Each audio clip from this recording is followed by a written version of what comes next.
Go for it. So, Luke, according to the file... So, it doesn't have to be official. This is what you say to... This is what you said to Shelley. Yes. Okay. But I'm going to say... You want to make it official? Go. As if I'm Shelley. Yep.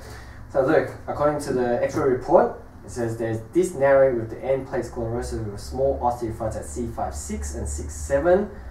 The thoracic spine spaces appear normal. The lumbar disc spaces are normal. There are no vertebral compression. There are mild degenerative changes in the lower lumbar facet joints.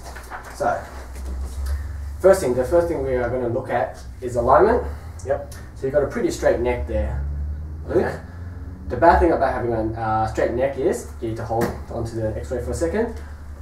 You're meant to have a curve. The point of a curve is your head weighs somewhere between 2 to 3 pounds, and it sits on the 7th vertebra on your neck. When you don't have a curvature, you're going to have all this vertical loading on each and every one of those joints. So you're pounding away at every one of those joints. But when you have a curve, when those 2 to 3 pounds, when it sits on that curve, it has like spring-like effect, giving it a bit of a give into your neck. Okay? The neck, cervical spine, designated with a C. You have 7 cervical vertebrae, C1, 2, 3, 4, 5, 6, 7. Yep. So what we are looking at here, so on the Xray it says C5, 6 and 6, 7 disc osteophytes. So your C1, 2 has no disc. Your 2, 3, big. So this is your joint right, this is your bone right here. This is your disc right there. Yep. Sitting right in between your two bones. Very big disc. Big disc. Big. When it comes to around here, see how it's thinned out a lot? Same as this one as well.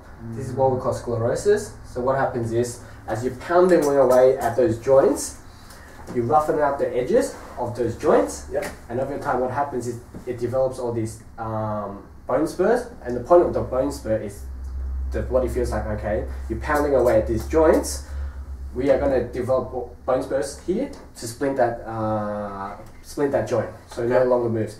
If we don't do anything about it, over time the bone spurs will attach. That's what we call a bridging osteophyte, causing having no joint, no movements in there. Yep.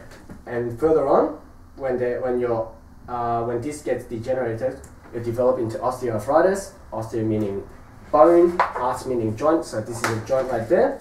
Arthritis meaning inflammation. Okay. So when you grind out your disc, right? You grind out your disc, you're rubbing bone on bone. When you're rubbing bone on bone, heat, and hence the inflammation bit, and hence the pain. Okay. Okay. So that's what's happening in the neck. Let's go into your lower back.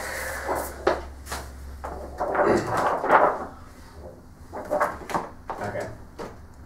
So first thing first, alignment. As you can see, pretty straight spine in there, and it gets around here. That's when you start to develop a curve. Yep. Your curve should start to develop up here, and it should be nice round C shape. Okay. Second thing we're going to look at, your discs. Okay, pretty big disc there. Big, very big. Here, see how it's very much thinned out? So that has grinded away as well. So each of these individual vertebrae, there may be even like 100 to 200 grams or so, but it's carrying all this weight from your waist upwards, which it could be like 30-40 pounds, 30-40 kilos. So this disc here is supporting around to 40 kilos, and you're bashing away at it every single day. Okay? And same thing as your neck. As this grinds out, it's going to develop bone spurs. When that happens, it's going to encroach into this hole in here. Yep. This hole in here is called your IVF. Stands for intervertebral foramen. This hole is created by your upper and your lower vertebra. Yep. Intervertebral foramen, which means it's in between the vertebra. Yep. When the bone spurs starts encroaching into there, it starts impinging on the nerve, and that's when you get the shooting pain down the back of your buttock region and down the back of your hamstring. Okay. And what's termed as sciatica. Okay. Okay. So it's very, very important for us to keep the alignment of your spine well nice and straight, because the chances are when you are not aligned properly, so when you have a curvature in your spine, you're rubbing on one side of your spine. When that happens, you grind out the disc on one side and bone spurs are going to develop on one side. So Okay. it's almost like your steering wheel and your tire.